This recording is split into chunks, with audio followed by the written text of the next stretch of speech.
I z głośnością, i ze światłem.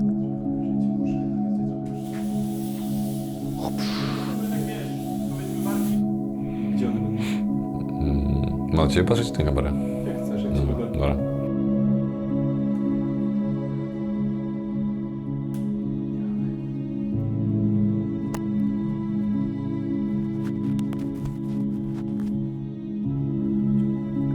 Schowa.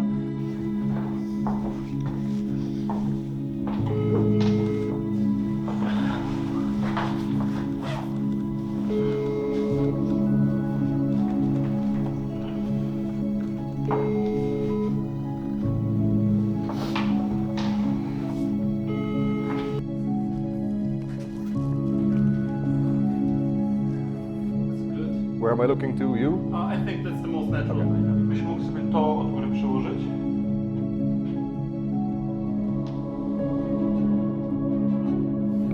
Dobra. Cześć, z tej strony Paweł Grosz. Jestem kierowcą sportowym, drifterem i w tym sezonie jedziemy Mistrzostwa Europy i moim celem jest wypaść jak najlepiej, ale takim celem nadrzędnym to jest zdobycie podium na Mistrzostwach Europy Drift Masters.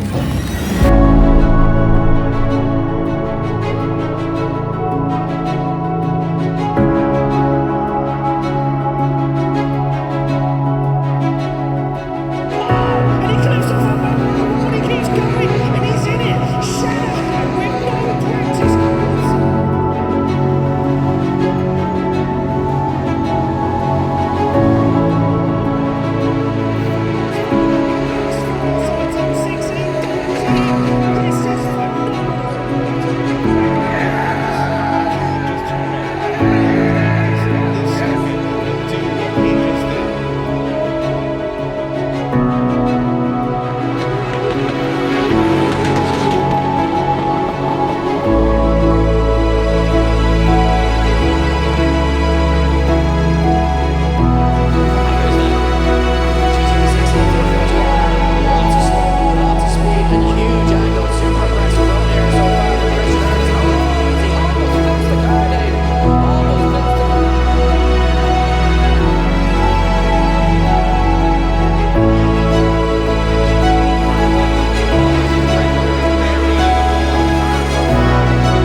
W tym sezonie mamy 6 rund, rozłożonych po całej Europie dosłownie.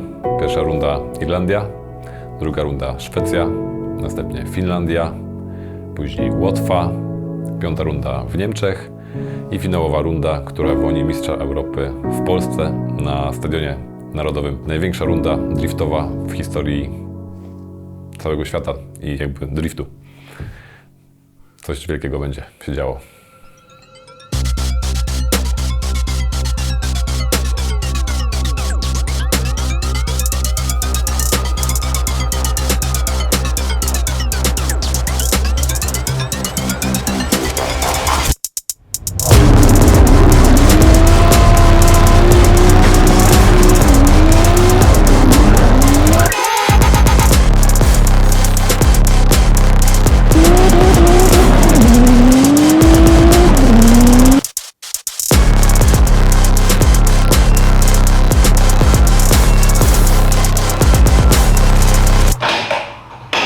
Masz na buzie.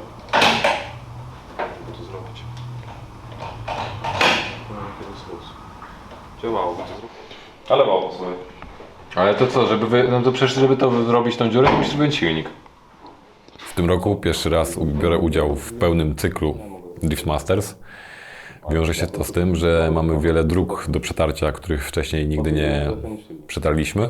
Głównie rozchodzi się tak naprawdę o logistykę i dotarcie do tych miejsc, ponieważ są to wyzwania, z którymi wcześniej się nie mierzyliśmy, ale są też wyzwania pod względem jazdy, ponieważ większość torów tak naprawdę, na których będziemy brać udział w zawodach, są mi obce, więc dużo nauki przed nami pod względem logistyki, pod względem jazdy, pod względem wyzwań technicznych, które się wydarzą, ale damy radę. Znaczy do wyjazdu zostało miesiąc mniej więcej. No który mamy tak naprawdę na teraz, na chwilę tylko przymiarkowy też silnik 2JZ, tylko że po prostu który jest totalną serią. On jest tylko, że tak powiem, przymiarkowy, żeby też założyć skrzynię biegów. Plus jeszcze do skrzyni sekwencyjnej, to nie jest też takie to nie jest takie proste, że ona przychodzi sobie i my po prostu ją montujemy do auta. Trzeba stworzyć nowe sprzęgło, które już jest robione. Trzeba zrobić nowy wał napędowy, bo jest dużo krótszy niż przy normalnej skrzyni biegów, przy tej, której do tej pory była. Trzeba stworzyć nową łapę skrzyni biegów, bo ona na czymś jakby musi się opierać, ale to już zostało zrobione, skrzynia wisi na swoim docelowym miejscu. Trzeba przykręcić dzwon też z JZ-a, żeby jakby splanować, złączyć samą skrzynię i silnik. Tu jest dzwon JZ-owy, a tam dalej jest Wife, czyli już docelowa skrzynia sekwencyjna.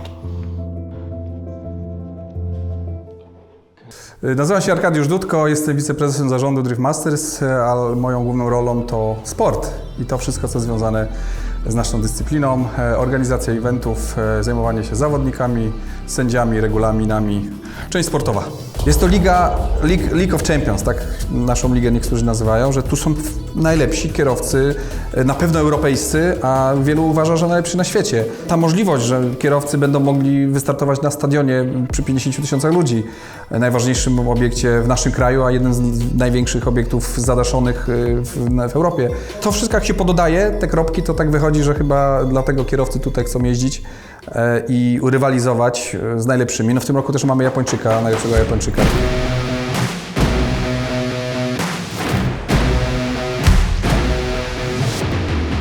Mamy mistrza WRC, najlepszej ligi rajdowej na świecie.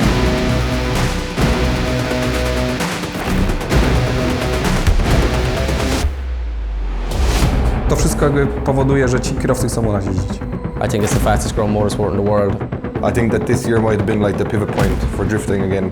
That final in Poland this year was something like a mark on the history of the sport, to be like, this is like how big it's got in the space of 5 seasons of Drift Masters. Cool. So yeah, my name is Conor Shanahan and I drive the Red Bull GT86 for the Shanahan's Drift team. The car runs 900 brake horsepower Toyota 2J with Samsonus gearbox, Winters diff, Weissfab suspension, BC coilovers. The best recipe for trying to win this Drift Masters Championship. I grew up driving, so driving comes a little bit natural to me, but also there is so much stuff what people don't see. They don't see you on the simulator until 3-4 a.m. in the morning before an event, practicing, driving, flying to Scotland to drive training cars. They don't see that side of it, and they fully sometimes believe that you're just that good, that you're better than everybody else. No, for sure, it doesn't happen. It's like any athlete in any motorsport or any sport. If you don't want to put in the work or you don't want to put in the effort, and drifting is not really about putting in the effort being in the gym 7 days a week. It's more putting in the effort of having the knowledge to be better than everybody else.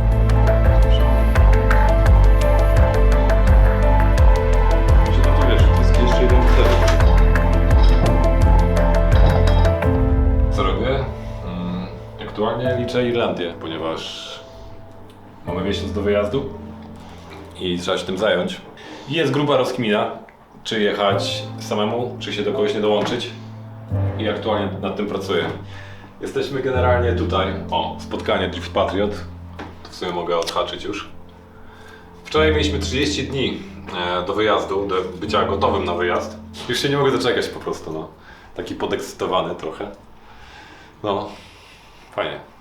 Te pierwsze testy w poniedziałek, które będą, to też będzie bardziej testy niż trening, tak bym to nazwał. Bo raz, że nie będziemy mieli pewnie jakoś mega dużo czasu, żeby w ogóle jeździć samochodem, ale to właśnie też chodzi o sprawdzenie... bo zmian tych było sporo. Zmian jest dużo.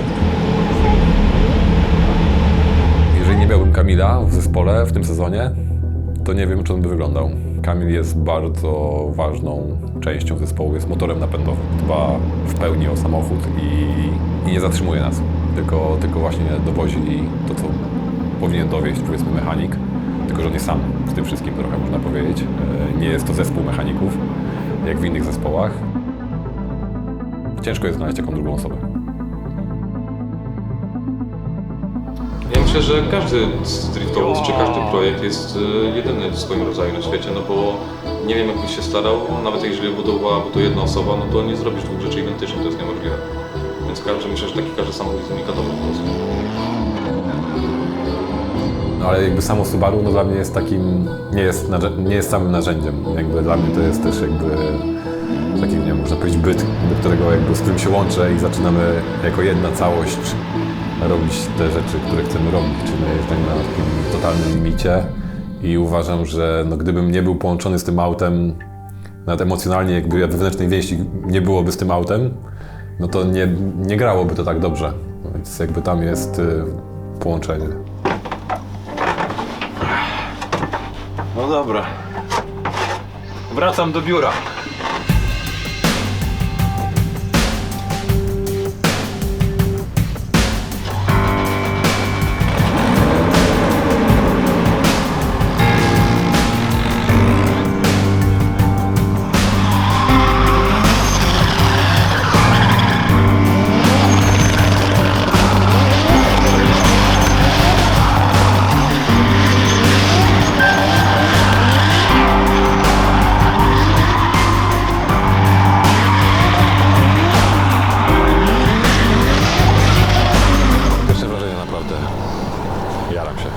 Dzięki dla całego teamu,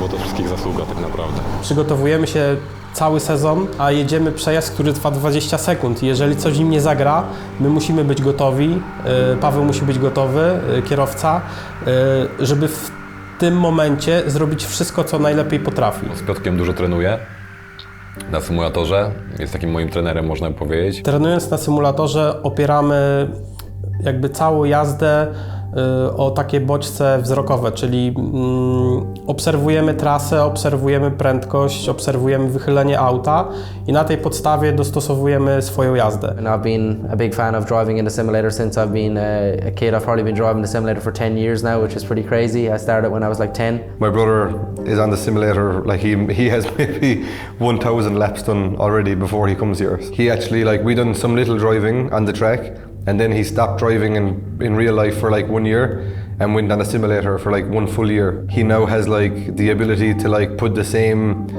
like physics of like the speed of the car and everything like from the simulator to real life driving right now, as because I didn't learn in the simulator, I find it very hard to like comprehend the speed and the feel of the car, you know, because even when I drive now, I'm like, in real life, there's no way this happens this fast, because like I can't react fast enough for the simulator. But then in real life, it's like easy. Well, not easy, but you know, you can figure it out a lot easier because you can feel the car and like everything is like physical. Yes. So I think that's the difference. Największą zaletą symulatora jest to, że ćwiczymy nawyki i ćwiczymy technikę. I to jest mega ważne, bo jakby ten czas spędzony na tym symulatorze daje nam to, że możemy wiele sytuacji przećwiczyć.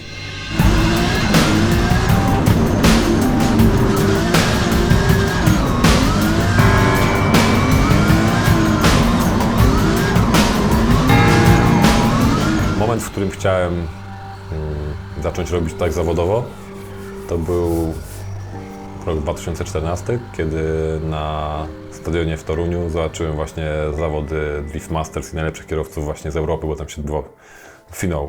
Wtedy właśnie poczułem, że to jest to, co bym chciał robić. Jak zobaczyłem, jak ci kierowcy jeżdżą przy bandach jakby mega silnymi, szybkimi autami. Tak, to był taki moment, kiedy coś mi kliknęło, że chciałbym to robić. I wtedy zacząłem snuć plany, co musiałoby się wydarzyć, żeby to doszło do skutku.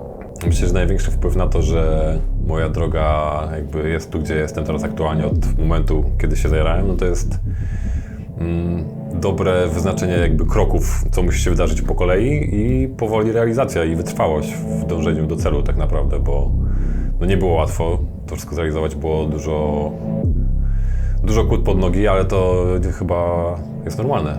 Krótko mówiąc, jak chce się zrobić coś dużego, a jazda w pełnym cyklu Mistrzostw Europy to jest duża sprawa, bo wiele rzeczy musi się wydarzyć, no to po prostu trzeba zacisnąć zęby, mieć dobry plan i go realizować. I wtedy prędzej czy później powinno się udać.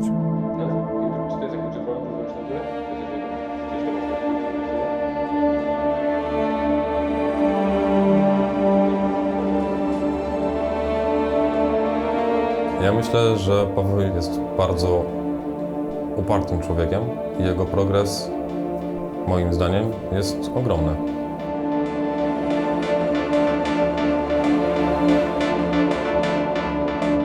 Sześć, 7 lat temu pewnie jeździł w zimę po parkingu.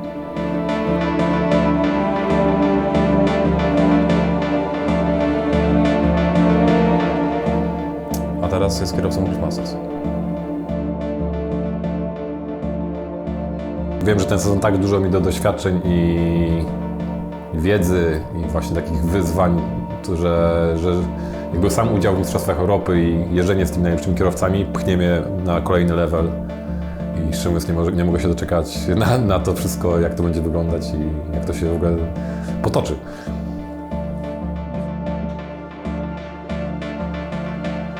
Zaraz zapakujemy auto.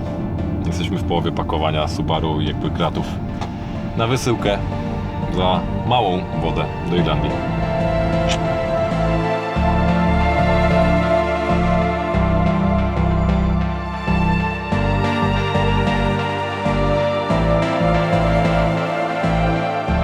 I tak naprawdę jeździmy po całej Europie. To jest, nie ukrywam, trudnością. Dodatkowo jest to, żeby ten kalendarz i te różne miejsca były też strasznie nieuciążliwe dla kierowców, bo logistyka to jest jeden z pewnie największych kosztów organizacyjnych dla kierowcy, po oponach pewnie, ale jest to też koszt i wyzwanie, dlatego to też bierzemy pod uwagę zawsze organizując kalendarz.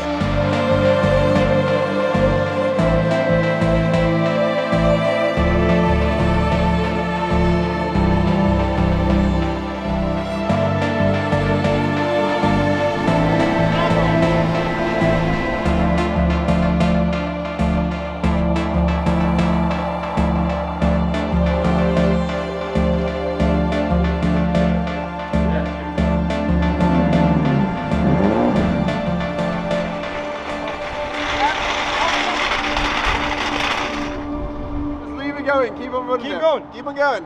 We're gonna cut it. There you go. Yep. Thank you. Drop. Yeah, I feel very good, obviously at an Irish event, but I hate the track. It's the worst track for me on the championship.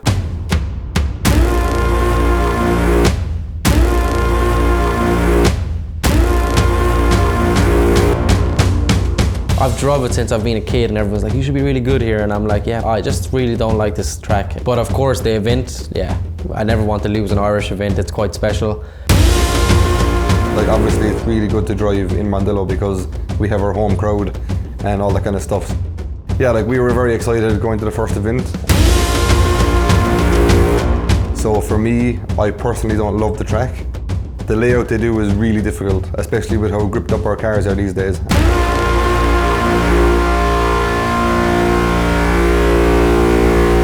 O co tak naprawdę chodzi w drifcie? W drifcie chodzi o to, żeby jechać bardzo precyzyjnie samochodem zawsze w oślizgu, blisko bandy, tylnym zderzakiem. I tak naprawdę ja bym do tego podsumował drifting. Co jest najtrudniejsze w drifcie, to żeby nie popełnić minimalnego błędu, który ma kolosalne konsekwencje, bo po prostu przegrywasz parę. Tak samo jak kwalifikacje, to jest przejazd, który trwa 20 sekund i te 20 sekund, jeżeli popełni się minimalny błąd, to się nie wchodzi, nie wiem, do dalszej rywalizacji. I to jest okrutne w drifcie tak naprawdę, że w żadnej innej dyscyplinie, nie wiem, jak jeździsz, ścigasz się samochodem, to możesz mieć jedno gorsze okrążenie, ale nie ma takich sytuacji, żebyś miał 1 sekundę gorszą albo ułamek sekundy i wtedy wszystko się jakby przegrywa i to jest trudne w drifcie. Look, false personas, all is hopeless in the game now. The wrong devotion flows through those who chase the same cloud. The pollen flowing through the industry got discongested. I'm XXL if they fit the pen in. Fuck who they pick as freshmen. I SMS it, DM it, and double send it till they get the message. I road tripped and left. Driftingu co chwila jest jakaś akcja. Tutaj zaczynasz jedną bitwę, najpierw jedzie jeden z przodu na lidzie, za chwilę się wymieniają, drugi jest na lidzie i ta akcja jest non-stop. Tu jest dużo hałasu, dużo dymu, te akcje są inne, samochody są różne, każdy kierowca ma trochę inny styl jazdy. Widać charakter tych zawodników, czy to w sposobie jeżdżenia, czy w ich samochodzie, jak jest oklejony. Nie mamy aż tylu regulacji, więc jest duża swoboda w przygotowaniu samochodu, więc Myślę, że to są takie rzeczy, które czynią drifting wyjątkowym motorsportem. I chyba ostatnia rzecz, która mnie akurat bardzo urzeka, to jest to, że tutaj nie chodzi o to, kto jedzie najszybciej. Owszem, szybkość jest ważna, ale liczy się kto jedzie najlepiej, najbardziej technicznie, najładniej. To jest taka jazda figurowa 1000 konnymi potworami. I chyba nigdzie w żadnym innym sporcie, nie tylko motorowym, czegoś takiego nie dostaniesz.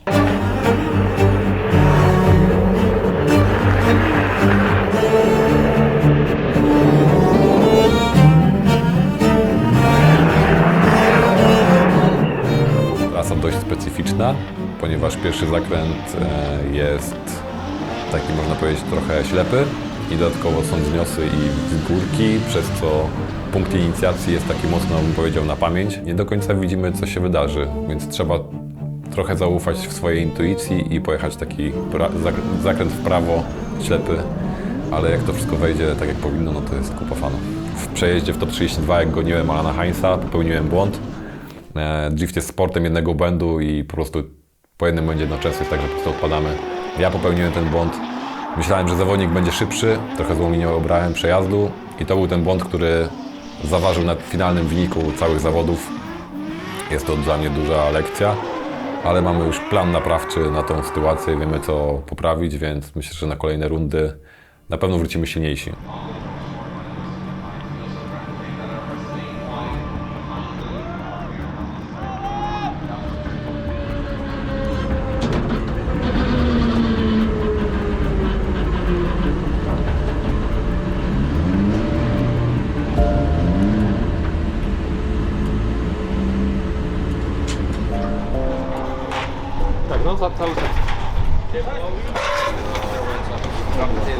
To bez serduszek.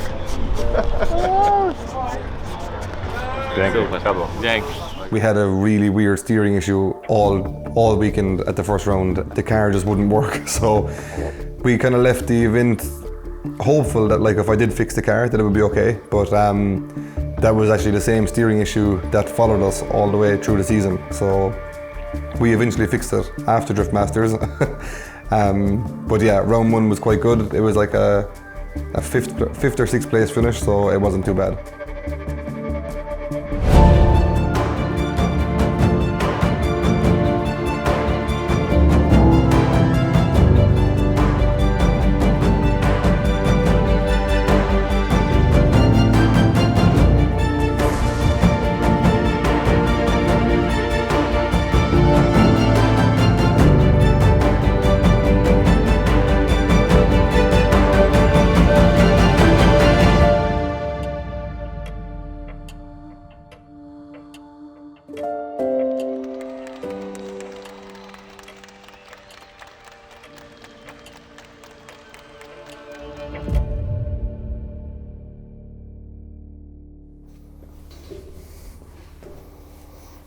Żeby auto mogło startować w zawodach driftingowych, no musi przede wszystkim spełniać szereg punktów z regulaminu. Są to punkty na temat bezpieczeństwa, punkty na temat samej już budowy, co można, czego nie można zrobić i tak dalej. Więc jakby takie totalne podstawy, no to jest przede wszystkim auto, które seryjnie było produkowane z napędem na tylną oś, auto, które będzie miało fotele kubełkowe, klatkę bezpieczeństwa, hamulec ręczny, hydrauliczny i to są jakby takie mini podstawy do tego, żeby auto nadawało się do driftu, powiedzmy gdzieś do treningu, do jakichś takich pojeżdżawych. No ale jeśli chcemy już startować w zawodach rangi Mistrzostwa Europy, no to trzeba jakby każdy centymetr w tym samochodzie dopracować do tego stopnia, żeby nie było wątpliwości, że coś może się poddać albo po prostu nie spełnić punktów w regulaminie. Hasło właśnie, że specyfikacja Drift Masters jakby od razu Ci mówi, że tak, że auto ma na pewno skrzynię sekwencyjną, auto ma na pewno tylny dyferencjał ze zmiennymi przełożeniami, duży skręt kół, zawieszenie Weissfaba,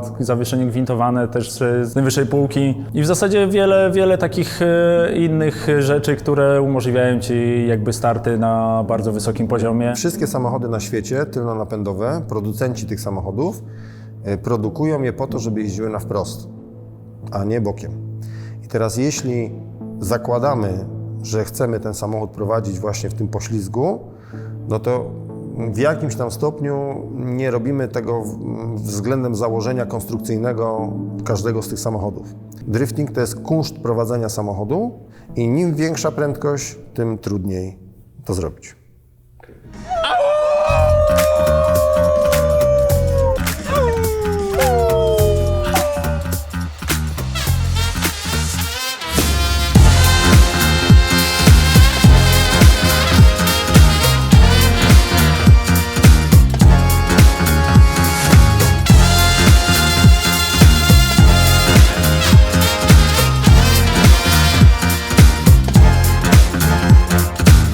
Yeah, not a huge fan. I just feel like it's like a drag race, you know, it's not really competitive drifting. You know, even when you watch the top 4 back from this season, there was like 6 car lengths between every car. It's like, for me, that's not what drifting is about. Drifting is about that you have to literally do that one last perfect transition to win a battle. You know, that tracks like Germany, tracks like Poland, Finland, you know, they really bring cars together, you know, and bring the level together also.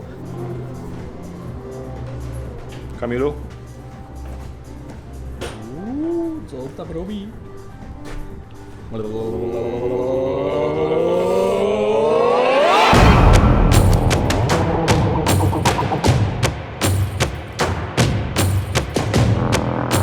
Co się działo w Szwecji? Dużo się nauczyliśmy.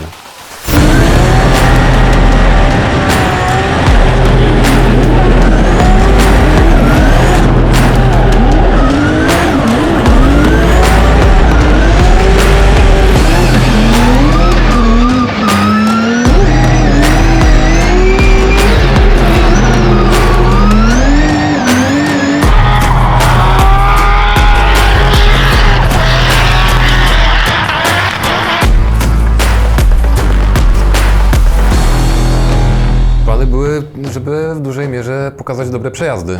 Na treningach było dobrze, w pierwszym przejeździe kwalifikacyjnym też było całkiem miło, ale w drugim przejeździe kwalifikacyjnym nie do końca było tak, jakbym chciał. I finalnie skończyła się runda w taki sposób, że się nie zakwalifikowałem do zawodów w Szwecji, ponieważ pierwszy przejazd był dobry, ale 2 koła wyszły poza linię, bo miałem w pewnym momencie bardzo duży kąt, a jak jest bardzo duży kąt wychylenia auta, to tylnia oś można powiedzieć, że idzie w jednej linii. I ta linia kół wyleciała za linię wyznaczoną przez sędziów i niestety z bardzo dobrego przejazdu zrobił się przejazd zerowy. A przejazd drugi punktowany, ale niewystarczająco, żeby się zakwalifikować. To był błąd, bo chciałem zrobić trochę coś inaczej. Zamiast zrobić tak samo, skoro grało w pierwszym przejeździe, to chciałem poprawić trochę. A jest takie przysłowie. Pamiętasz jakie? Nie? Jest takie przysłowie, że... Nie, też już nie pamiętam.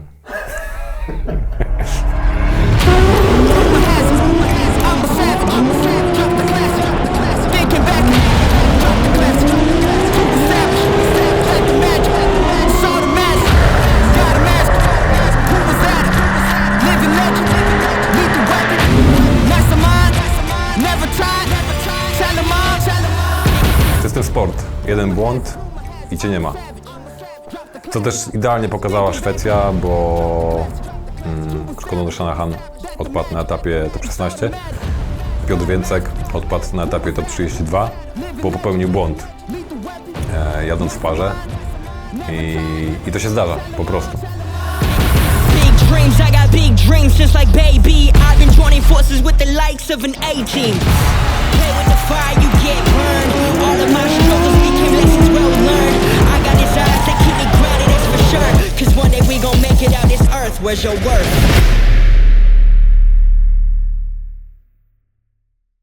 Nie, było takie przysłowie. Lepsze wrogiem dobrego. Who would ever imagine that drifting would reach this level? You're going to go to one drift event in your whole life. Yeah, because in drifting you're having the excitement factor. So if you would like to keep it, it needs to be judged by humans, and it cannot be only clocks or computer, because then you are just killing the excitement for human beings, which we are trying to keep. A lot of people are comparing drifting to ice skating. The huge difference in between ice skating and drifting is that in ice skating you have no clue what you should show to the judges to win. However, in drifting we are giving to the drivers exactly how they should win. We are explaining them how they should run the track, how to fulfill the zones, where make the transitions, what we are looking for. And the one who is getting as close as possible to what we are looking for, or even overachieving it, is getting the most points in qualification.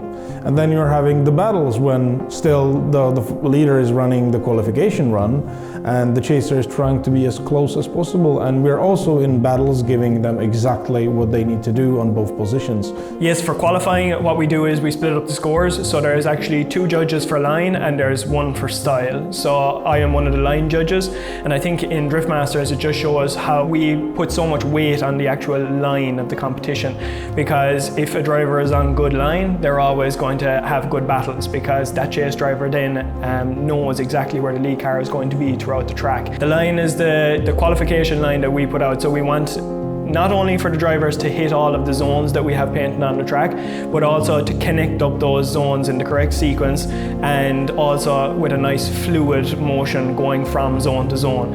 It can look fantastic if you're getting into all those zones, but if you're not connecting up those zones fluidly, then we'll be marking you down and deducting you for that too. Angle is not just how sideways you are or how much angle you are carrying, but also how fluid you are in that angle, that you're not making bobbles or corrections throughout the track, that your transitions are nice and fluid. Style is quite subjective. It depends on what exactly you're looking for, but mostly when I'm judging style, it's through sheer commitment. How aggressively you attack the course, your throttle application, and the wow factor and how close you're getting to walls and things like that.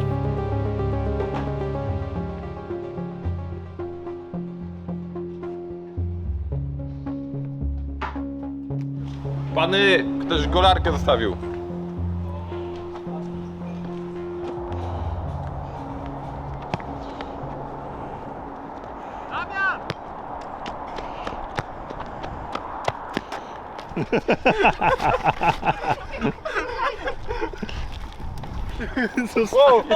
Andrzej, pieniądze są! Myślę, że w tym sezonie taką jedną z najbardziej wyrazistych rund była Finlandia, ponieważ tam był też dobry rollercoaster, dosłownie i w przenośni.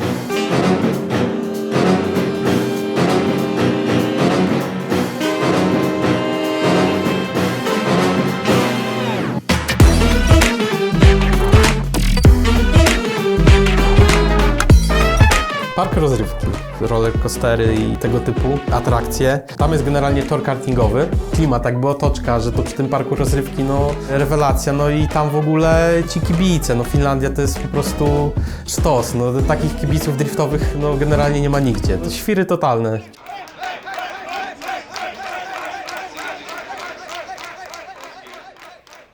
Myślę, że w sezonie 2023 najciekawsze miejsce dla mnie to była Finlandia. Konfiguracja trasy była po prostu wręcz perfekcyjnie wymyślona, ustawiona pod zawody driftingowe.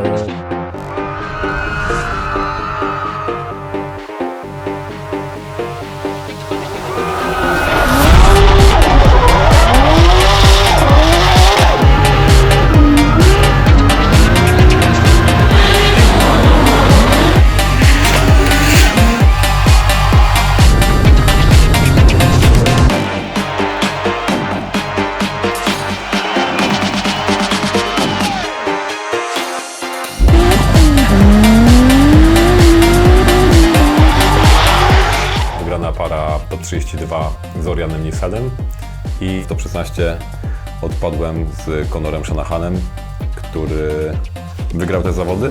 Nieduże różnice zaważyły o tym, że nie było dogrywki, a dogrywka też było naprawdę dobrze, więc to mnie utwierdza, że wszystko to, co robię, idzie w dobrym kierunku. Krok po kroku będziemy tam, gdzie trzeba.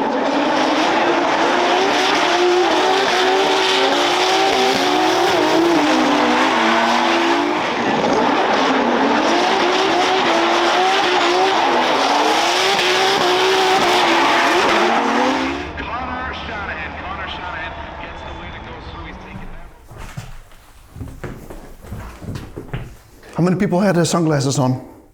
None. Then I'll be the first one. My name is Vernon.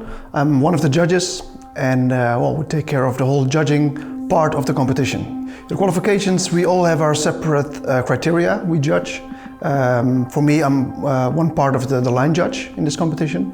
So I take care of my part, which usually is like the second half of the track. Well, my colleague does the first part of the track with line and the entry.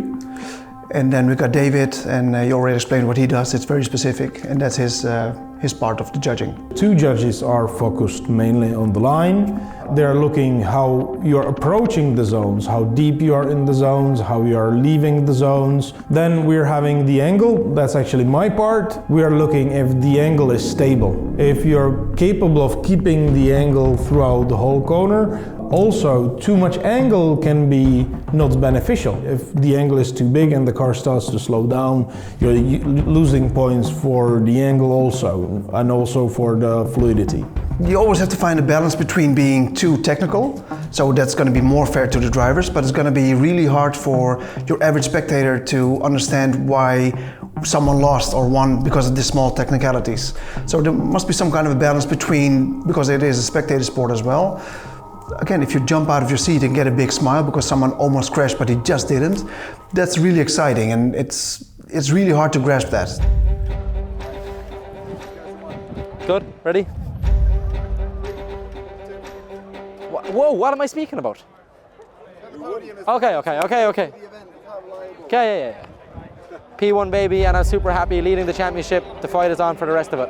So, first podium of the year here in Finland, and obviously to make it even sweeter, it's with the brother. So, you know, you couldn't ask for much better than this. The sun was out, the Shanahan's in the final, second place. Obviously, first place would have been that bit sweeter, but to be honest, I didn't really care. But yeah, all done, time to pack up, celebrate and have some fun. We had a good qualifying session, and then me and Connor both made our way to the final, which was like the first time we've ever made it to the final together, which is fairly insane. Like, we've been drifting together for a long time now, and that was the first time. So yeah, it was like dreamland stuff, to be honest.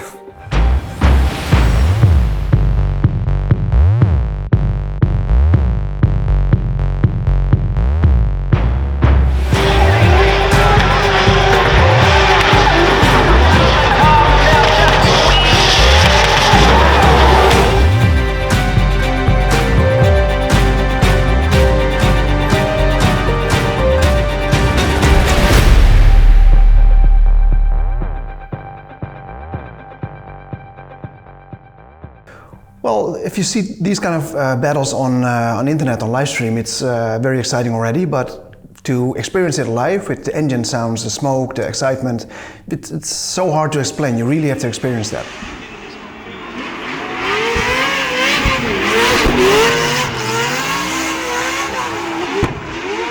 To, czego nie można znaleźć w innych dyscyplinach, jest w driftingu. No, na przykład to, że można cały event zobaczyć jakby z jednego krzesełka, całą akcję, tak? W drifcie na pewno lubię tą rywalizację, lubię też rozwój samochodu, lubię to, że jest to taki nowoczesny tak naprawdę sport, szybki, który szybko się ogląda, jest błąd, wygrywasz, przegrywasz, też to masz takie zawsze starcie, nie ścigasz się z czasem, tylko z zawodnikiem drugim, więc to jest taka trochę walka na torze. Bardzo dlatego lubię drifting. Nie jest to czysty, idealny sport, bo jednak muszę jakby zajmować się poszukiwaniem partnerów, sponsorów, jakby dbaniem o to, żeby naokoło cały ta wisienka, czyli to siedzenie w samochodzie działało. Fajniej by było być tylko odpowiedzialnym za sport i tylko codziennie trenować i jeździć i mieć na tym skupioną głowę, ale w dzisiejszym świecie wydaje mi się, że jest to praktycznie niemożliwe, albo może kilku zawodników na świecie ma taką możliwość, więc trzeba sobie radzić w social mediach, z wywiadami, z telewizją, z partnerami, no oczywiście z treningiem, więc to jest takie połączenie wielu zadań. W żadnej dyscyplinie tak nie jest, że z zawodów można zarobić na cały sezon. To jest zawsze tak, że trzeba sponsorów, trzeba partnerów, trzeba kibiców, tak, fanów, którzy stoją za zawodnikiem. To pokazuje, że jeszcze mimo tego dużego potencjału, mimo tego, że szybko się rozwijamy, to jeszcze to zaplecze, powiedzmy, finansowe nie jest na tyle mocne, żeby pozwolić spać spokojnie. No są dwie drogi. Inni zawodnicy finansują to albo z źródła własnego, albo mają również partnerów, sponsorów, którzy umożliwiają im to. Ale jest też mieszanka, że trochę tego i tą mieszankę aktualnie ja trochę mam. Ten sezon dzieje się w większości z moich finansów, których odkładałem od paru lat i jest to dla mnie taki być albo nie być. Postawiłem wszystko na jedną kartę w tym sezonie i inwestuję swoje pieniądze, które odkładałem, żeby to się darzyło, ale dzięki wsparciu partnerów, którzy też dołączyli w tym sezonie, jestem w stanie to zrealizować, bo jakby moje fundusze by nie starczyły, więc to jest połączenie dwóch tych źródeł finansowania i mam nadzieję, że nie jest to mój ostatni sezon w Drift Masters, tylko że to jest dopiero początek. Myślę, że w stawce znalazłyby się auta, które kosztowały 300-400 tysięcy, a są auta, które kosztowały 800 i 900 tysięcy, więc tutaj te rozbieżności są dość spore. Bierzemy pod uwagę ciężarówkę, całą ekipę serwisową, przejechanie właśnie na drugi koniec Europy, promy, nie promy i tak dalej, hotele dla ekipy, no to może się okazać, że 60 tysięcy za weekend to nie do końca będą pieniądze, które mogą być wystarczające. Opony jest to największy jakby minus tej dyscypliny i największy właśnie koszt. Opony starczają mniej więcej na 2 przejazdy, czyli można powiedzieć, że opony starczają na minutę, na 1,5 minuty przejazdu. The more money we get from sponsors, the more we can put on a show basically. So that's kind of how we want our team to grow. We want to be able to make sure that we make enough money to like give back to the people. You know, we want to have the big rig. We want to have like the best looking cars. We want to have the best team. If more sponsors come on board, the more it makes it possible for us to do this kind of stuff. You can have as much money in the world, but if you can't drive, it doesn't matter. So you have to be able to drive and perform also, so it's not all about money. Dodatkowo ten sport jest bardzo mocno angażujący i w momencie, kiedy wyjeżdżamy na zawody albo przygotowujemy się, to nie za bardzo jest czas prowadzić biznes, ponieważ jeżeli chcesz się skupić na wyniku i na tym, żeby to się wydarzyło, no to musisz się temu poświęcić w 100%. I ja chcę się poświęcić w 100% driftowi. Welcome, ladies and gentlemen, to round 4 of the Drift Masters European Championship. We're here, it's Riga, baby. This track is knife edge, it's dangerous. It's got everything a drift fan wants. Fast corners, full throttle, it's got immovable walls. It's got everything that's going to make it very exciting for you guys to watch.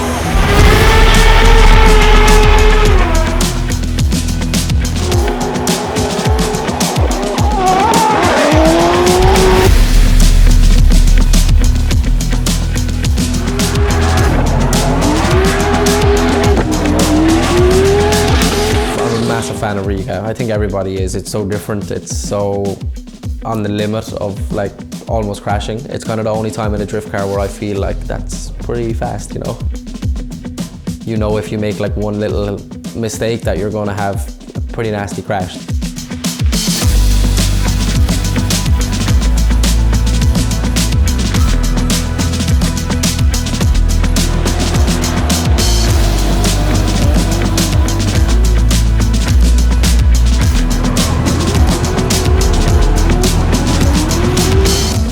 Prosta, gdzie jeszcze jest górka, że na początku w ogóle nie widać, gdzie się jedzie. I za górką okazuje się, że jest zakręt w prawo i on jest ślepy, ponieważ tutaj po prawej stronie mamy las. I w ten zakręt ładujemy się z prędkościami w okolicach 150 na godzinę. Jedziemy po obrysie toru, no i wtedy wjeżdżamy już w taki otwarty bardziej teren, gdzie jest trybuna, przekładamy się i kontynuujemy drift. Ale no jakby sam początek driftu jest naprawdę ekstremalny, bo ślepy zakręt w prawo przy dużej prędkości to jest coś grubego. First competed in Riga 10 years ago, this weekend 10 years ago, and I haven't won ever in Riga. Riga is probably the only one on my list that I'm like, I really want to win this one, because I think like the first time I realized that like this is what I want to do forever was when I was in Riga. So I don't know, it would be pretty special to win it, I guess, yeah, but we will see.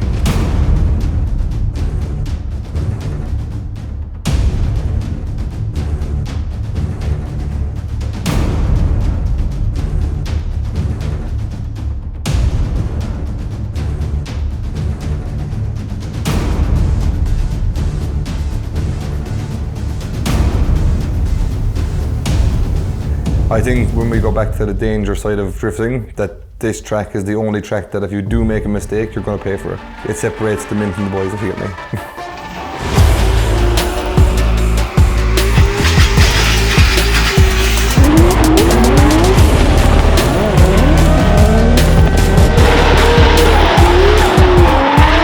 This year was absolutely crazy because the rain was so bad for like top 22, top 16, and then when it started drying up, the track changed like dramatically, like really, really fast. It was not really good driving, but it was just kind of like, just survive the runs and you won basically. The most difficult conditions I've ever in my life driven in.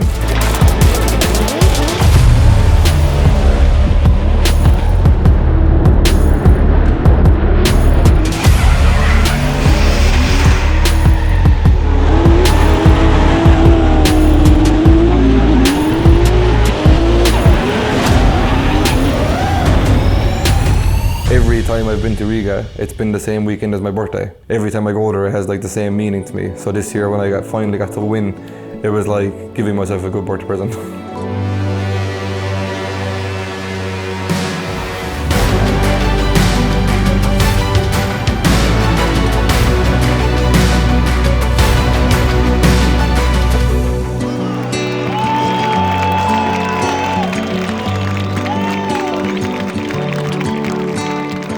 It was like probably the best I felt this year for sure. Jest plan A, jest plan B, jeżeli chodzi o przyszłe lata. Plan A to wszystko wypala, zostaje zauważony na arenie europejskiej, co daje mi możliwość większych współprac, też również europejskich, które jakby mają od razu większy wolumen. To daje mi możliwość brania udziału w kolejnych latach i jeżeli to się wydarzy, no to plan na kolejny rok, no to jest walka o Mistrzostwo Europy już. Plan B, jeżeli to się nie uda, nie zrealizuję swojego planu, no to sprzedaję Subaru, moje auto, którym startuję, odzyskuję część budżetu, który zainwestowałem. No na pewno z driftu nie rezygnuję. Pytanie, w jakiej formie zostanę.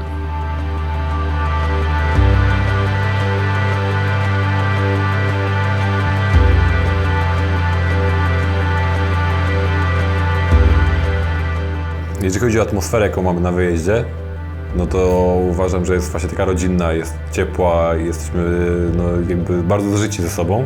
Ma to duży wpływ na pewno na cały wyjazd, na atmosferę, że się chce robić, że chce się być wśród tych ludzi, że po prostu miło spędzamy czas, że ten wyjazd nie jest takim obowiązkiem, tylko wręcz jakby takim czasem naszego życia.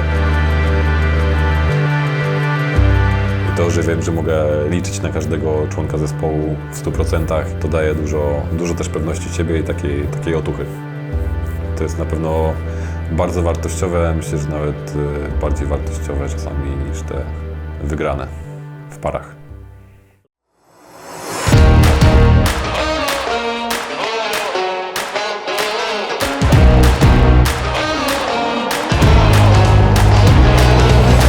Ferropolis jest to tor, który jest ulokowany w bardzo specyficznym miejscu, ponieważ jest w takiej niecce, która jest otoczona starymi maszynami przemysłowymi do wydobywania żelaza.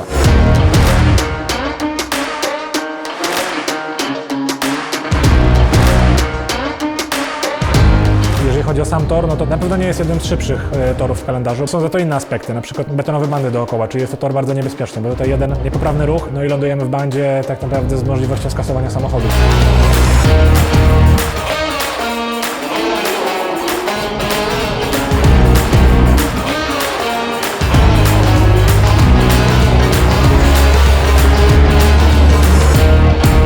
W kwalifikacjach to musisz jechać po trasie wyznaczonej przez sędziów.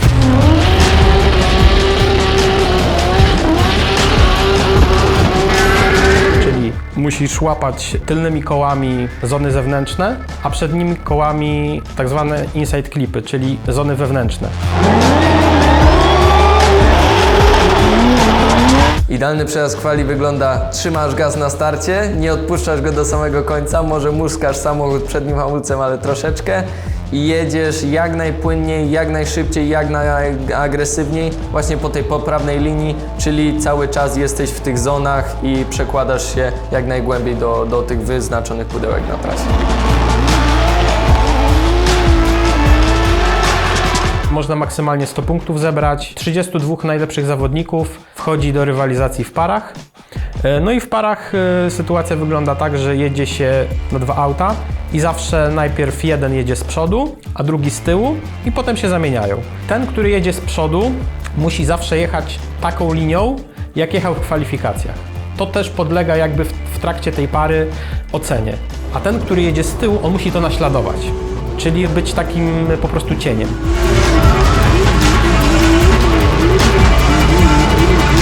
Żeby dobrze robić parę, ty masz przewidywać, co on zrobi. I ty masz przewidzieć, co on zrobi, zrobić to szybciej, żeby cały czas być na jego linii.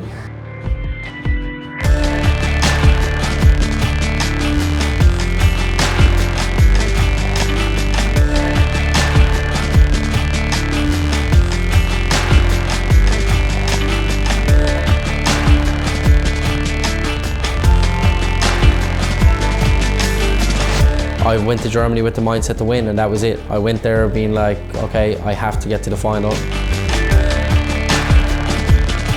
Me and Peter had probably one of my favorite battles ever in like my drift career, I would say this year. That final was like, you know, there's not often in a drift car where I would say to somebody like, that's it, you know, that's on the limit, there is nothing left. And I think that battle was absolutely on the limit, like we had nothing left to give.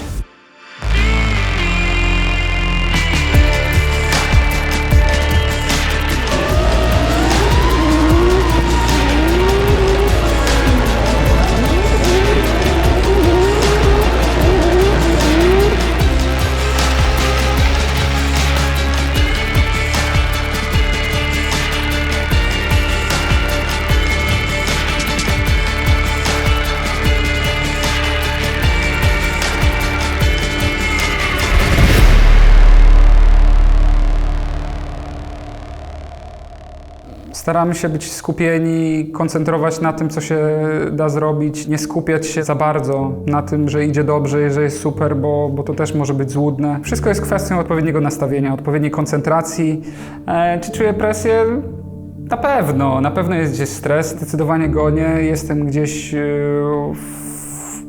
nawet nie wiem dokładnie gdzie i nie chcę sobie tego wbijać do głowy. Wiem, że mamy parę punktów straty do lidera. Damy z siebie tyle, ile trzeba i miejmy nadzieję, że to wystarczy. Miejmy nadzieję, że sprzęt na to pozwoli. Najlepsze we mnie jest chyba to, że mam taki dobry zespół i to, że mogę robić to, co robię i otaczają mnie właśnie tacy ludzie, którzy też są tym zapasjonowani i którzy też tym żyją i którzy też czerpią z tego radość i chcą tutaj być. Drifting to jest moja pasja, drifting to jest coś, o czym myślę, kiedy nie driftuję. Rozpocząłem swoją karierę z Drift Masters, od kiedy tylko Drift Masters się zaczęło, także to był rok 2014 z tego co pamiętam. Wtedy udało się zwyciężyć w tym roku, w 2015 i 2016.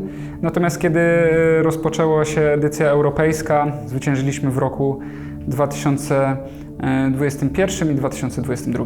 Ja kocham drifting, kocham kierowców, kocham organizację. No ja jestem z driftingiem związany od początku w Polsce i od początku uczestniczyłem w budowaniu tego sportu. I dalej mam gęsią skórkę, dalej to kocham. Naprawdę wkładam w to wszystko. Nie widzę życia obecnie bez tego sportu po prostu. W 2005 roku organizujemy na torze w Poznaniu pierwsze zawody, czyli chodzi o pokazanie kunsztu prowadzenia samochodu w poślizgu.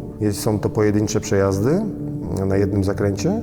Następne lata potem to już się rozwijało w formie rywalizacji, w formie przejęcia jakby częściowo zasad z Japonii, z ligi D1, która wtedy funkcjonowała. W 2005-2006 roku jeszcze były takie sytuacje, że jedna osoba przyjeżdżała z lawetą, z samochodem, busem i prosiła innych o pomoc, bo nie miała kim pracować, żeby rozstawić namiot. W tamtych latach na początku do 2010 roku można było używać nawet seryjny samochód, który miał zaspawany mechanizm różnicowy i posiadał klatkę i on wystarczał, a już w latach właśnie 2008-2010 to już były troszkę takie wyścigi zbrojeniowe, czyli im więcej mocy, tym lepiej.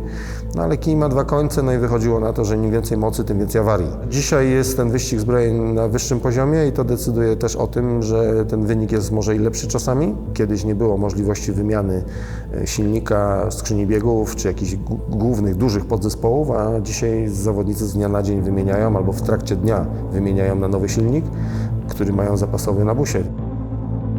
Moc samochodu jest decydująca w drifcie, ale w 2005 roku miałem takie stwierdzenie, że minimalna moc to jest 150 koni.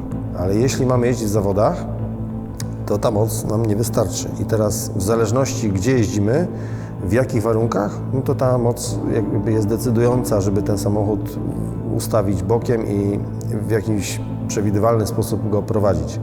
Więc różnice są takie, że w tamtych latach, na początku 2005 roku, jak ktoś już miał 300 koni, to była wystarczająca moc, a dzisiaj no, można by powiedzieć, że te, no nie wiem, 600-700 koni to jest takie minimum, co trzeba mieć, żeby przyjemnie po prostu się jeździło.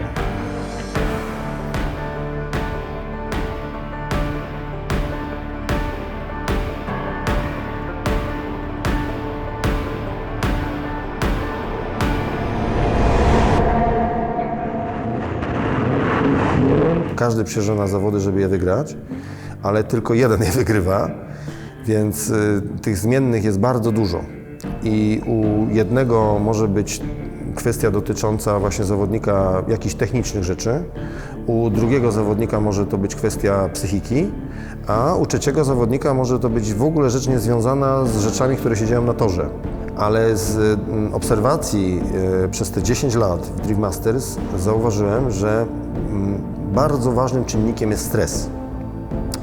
I jeśli zawodnik potrafi kontrolować stres, ma dużo więcej prawdopodobieństwa, że wygra. I teraz, jeśli mamy rywalizację w parze, to z tych dwóch zawodników ten, który jakby potrafi kontrolować lepiej stres, ten wygrywa. Tak jest moje zdanie. Z punktu widzenia rozwoju dyscypliny i ligi, najbardziej istotnym parametrem jest zainteresowanie. No bo to się robi dla kibiców, tak naprawdę. Zainteresowanie buduje się ciekawym wydarzeniem, tak, samym w sobie, czyli jak sport jest ciekawy, no to ludzie przychodzą. Buduje się gwiazdami, czyli jeżeli mamy w tym sporcie jeszcze ciekawe osoby i powiedzmy rozwijające się, no to jest drugi mocny argument. Na samym starcie wiedzieliśmy, że naszą rolą jest zagwarantowanie im właściwej sceny do tych umiejętności, tego charakteru, jaki oni reprezentują. To są absolutnie wyjątkowi ludzie, robią wyjątkowe rzeczy za kółkiem. Więc jeżeli do tego jest fajna otoczka, można to zbudować na ciekawym torze z dużą ilością miejsca do wprowadzenia ludzi, żeby dużo ludzi to mogło obejrzeć na żywo. Ten cały kształt doświadczeń kibica nas najbardziej interesuje, żeby on po prostu tu przyszedł i powiedział: to było to. Ludzie przychodzą na takie eventy jak nasz, by przeżyć emocje, by doświadczyć czegoś, czego normalnie na co dzień nie są w stanie doświadczyć. Myślę, że też fani przychodzą ci najbardziej zagorzali zobaczyć swoich kierowców, tych, którym kibicują, jak choćby Pawła Grosza czy Piotrka Więcka, ale też mieliśmy dużo Finów, którzy przyjechali zobaczyć Lauriego Heinonena czy Kalero Vamperę. Mieliśmy wielu Irlandczyków, więc na koniec dnia takie wielkie przedsięwzięcia, wielkie eventy. Myślę, że my jako gatunek w ogóle lubimy, jesteśmy takim kolektywnym tworem i przeżywanie wspólnie emocji to jest coś, co zawsze jest dla nas ważne, wielkie i niepowtarzalne. To dostarcza emocji, których przed telewizorem czy przed ekranem telefonu nigdy nie przeżyjesz.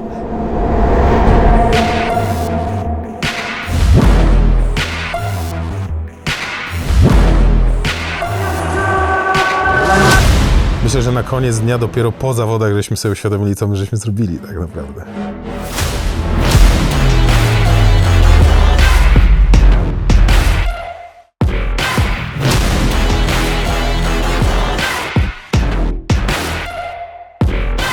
Po prostu weszliśmy sobie na płytę i zobaczyłem, co musiało być zrobione i jak to zostało zrobione, że w ogóle został wylany asfalt na stadionie. To jest w ogóle jakiś kosmos. Na największym stadionie w Polsce, jednym z większych w Europie. Patrzysz na te puste krzesełka i masz świadomość, że jutro tam będzie 53 000 ludzi.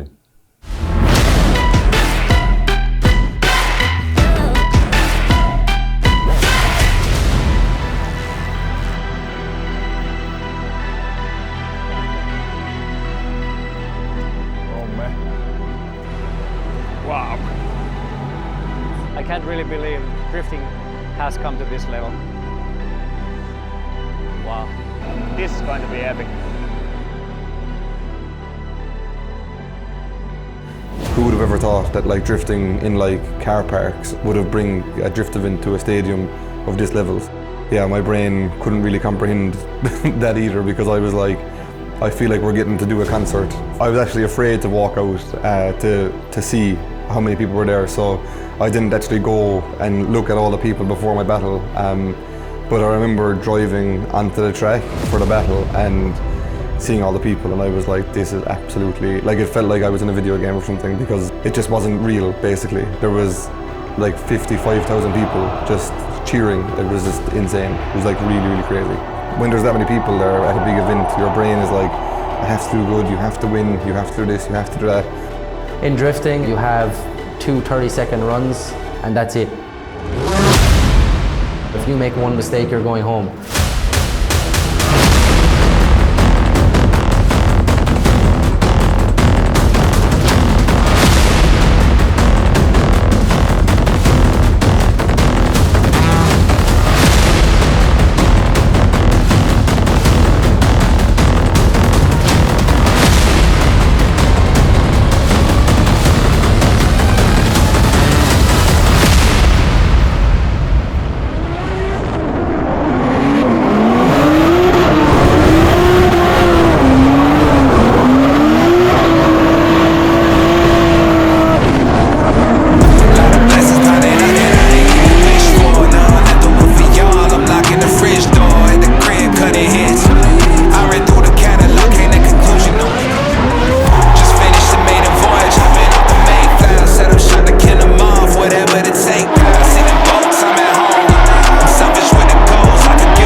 nie spodziewałem się, że tutaj pójdzie mi tak dobrze. Myślę, że zaryzykowałem więcej niż robiłem dotychczas, co finalnie się opłaciło. W Drift Masters na tym poziomie, na jakim jeździ się tam teraz, jakby nie ma absolutnie żadnego miejsca na kalkulacje. Tutaj po prostu trzeba jechać wszystko za każdym razem.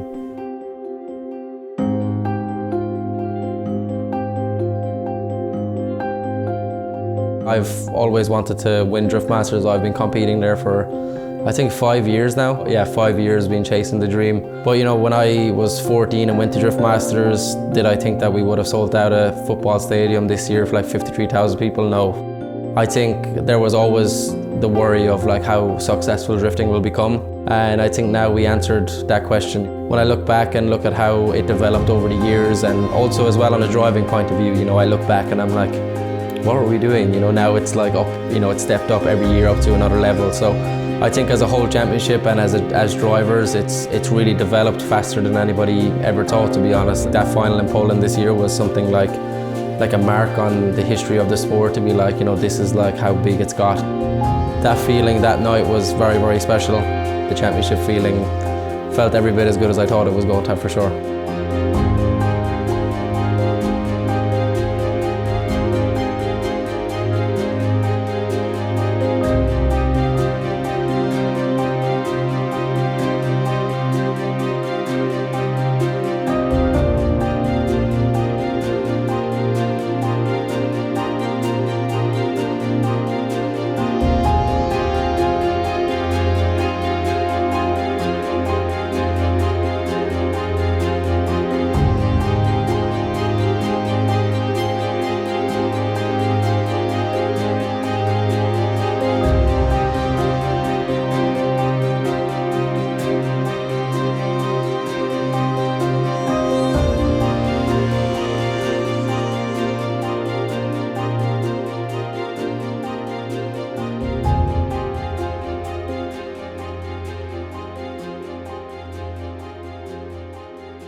So this is the championship one.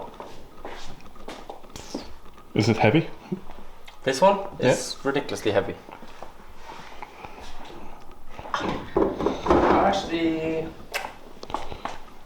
I don't know. How much would you say it weighs? What? How much would you say it weighs?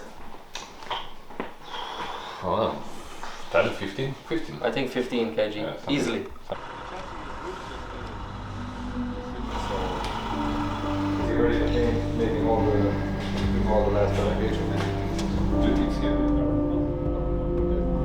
Sezon zakończyłem na 32 miejscu, czyli można powiedzieć, że zamykam top 32 na 60 ponad zawodników. Wiadomo, że oczekiwania były większe, jakby chęć była większa, żeby zdobyć lepszy wynik. Aczkolwiek jak na pierwszy sezon i na to, czym dysponowaliśmy, uważam, że nie jest to taki zły wynik. To w tym sezonie było 2 razy niezakwalifikowanie się do zawodów. Było top 32 3-krotnie i było top 16. To, czego zabrakło, to top 8 i kolejnego etapu finał A, finał B. Ale na to jeszcze, miejmy nadzieję, przyjdzie czas. Od połowy sezonu czułem, że ten sezon to jest taka mocna gonitwa. Cały czas gonimy, że cały czas nam trochę brakuje. I nie ukrywam, że to było męczące. Bardzo męczące, bym powiedział, i wiem, że nie chciałbym już gonić więcej. Bardziej chciałbym być jakby w tempie.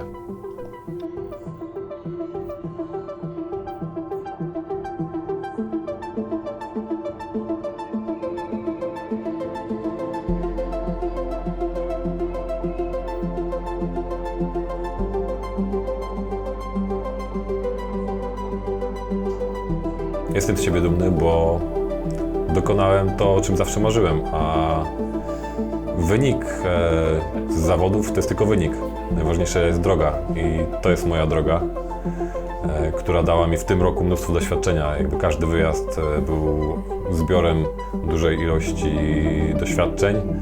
Patrząc na całokształt, jestem dumny z tego, co się wydarzyło i z całego mojego zespołu, bo naprawdę uważam, że na pewno świetnie się bawiliśmy podczas tych wszystkich wyjazdów, a myślę, że to jest bezcenne.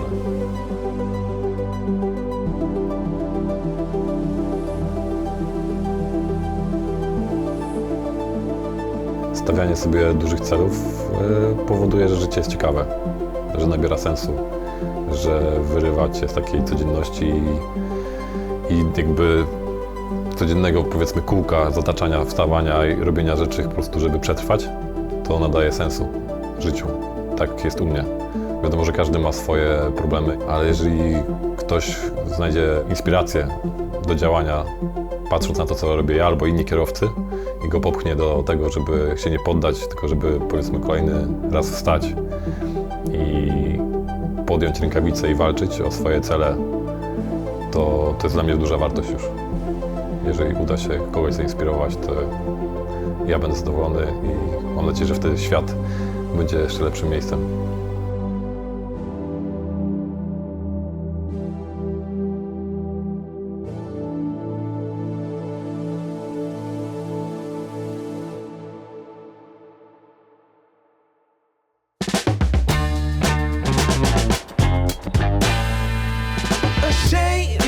Think something new under the sun. You can't take back them things you already done. No. You blame things that you do on somebody else. No. But they all see is you need help. But still you try so hard to cover up your games. You try so hard, hoping that one day something gon' change. You waste all of your time covering up your tracks. Spend all your days running away. You gotta watch your back, and that's the facts. You spend so much of your life scheming and trying to get